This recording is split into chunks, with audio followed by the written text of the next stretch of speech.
Due to South Africa's high incidence of gender-based violence and a series of high-profile instances over the past few years, there is a sizable public movement to put an end to gender-based violence.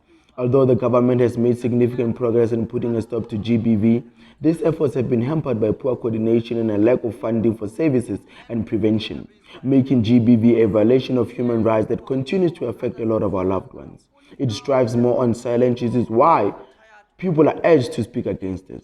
More of such events organized by Tshwane University of Technology are needed to fight this war of gender-based violence we are faced with. Okay, the purpose of this event is to make sure that we end gender-based violence since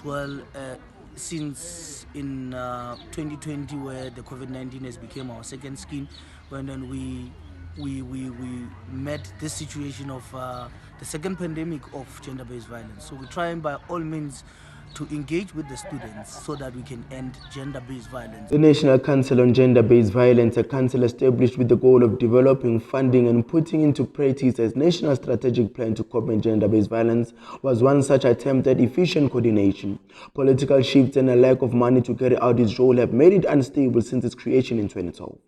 Since 2014, when a former Minister of Women was appointed, there has been no official word about its status, and the ministry has failed to reassemble it and give an update on the situation. Teaching people about gender-based violence can never be enough as the gender-based violence is to encourage students that they should stop violence, because when we speak about violence, it also doesn't mean that it's only the women. Also the men are being violated in a different way.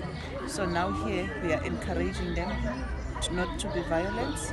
And when we speak about violence, it's not the one-on-one. The violence is in many sectors. Like now, if you can see what is happening in Kagiso, it's also the violence. So although we can say gender-based violence, it's something that we fight between each other. We are encouraging them to stop. Gender-based violence is a profound and widespread in South Africa, affecting almost every aspect of life. Gender-based violence is systematic and deeply entrenched in the traditions, cultures, and institutions of South Africa.